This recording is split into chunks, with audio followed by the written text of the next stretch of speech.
నా వీడియోలు ఫాలో అయ్యే వాళ్ళకి అందరికీ చాలామందికి తెలిసి ఎలక్ట్రిక్ వెహికల్స్ గురించి అనేకమైనటువంటి వీడియోలు చేసి అవసరం భవిష్యత్తులో, ఎందుకంటే పొల్యూషన్ తగ్గుతుంది రాబోయేటటువంటి రోజుల్లో. ఇంకోటి మన ఖర్చు తగ్గుతుంది.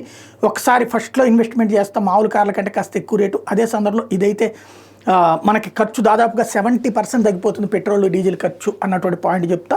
మరికొన్ని అంశాలు కూడా నేను ప్రస్తావించాను. ఎలక్ట్రిక్ ఛార్జింగ్ పాయింట్స్ ఎక్కడ పడితే అక్కడ ఉండాలా, పెట్రోల్ బంకులు ఎట్లా ఉంటాయో అట్లా ఉండాలా, ప్రతి సందుల దగ్గరలో ఉండాలా, ప్రతి గొంతుల దగ్గరలో ఉండాలా. అదే సందర్భంలో ఎలక్ట్రిక్ వెహికల్స్కి ఛార్జింగ్ టైం తగ్గాలి, లేదా బ్యాటరీలు మార్చుకునేటట్టు ఎట్లయితే కాశీలో కనుక ఆటోలో బ్యాటరీలు మార్చేసుకుంటుంటారు అట్లాంటి సిస్టమ్ ఏదైనా ఉండాలి అన్నది అనేక సార్లు ప్రస్తావించుకున్నాం. ఇప్పుడు చూస్తే టాటా వాళ్ళకి సంబంధించినటువంటి దాంట్లో అంటే ఎలక్ట్రిక్ వెహికల్స్ ప్రోత్సాహం అయితే పెరుగుతూ వస్తుంది. తాజాగా టాటా కారు ఓనర్లు ఒక కొత్త కాన్సెప్ట్ స్విచ్ టు ఈవీ అన్నటువంటి కాన్సెప్ట్ తెర మీదకి తీసుకొస్తారట. అందులో భాగంగా మామూలు కార్లని వాళ్ళు తీసేసుకుని దానికి బదులుగా అంటే మామూలుగా ఆ కారు రేటు కట్టి పైగా ఎక్స్చేంజ్ చేసుకున్నందుకు కానీ ఒక 50,000 రూపాయలు ఎక్స్చేంజ్ బెనిఫిట్ కూడా ఇచ్చి దాంతోపాటుగా ఎలక్ట్రిక్ వెహికల్ తీసుకునేటటువంటి విధానాన్ని తీసుకురాబోతున్నారట.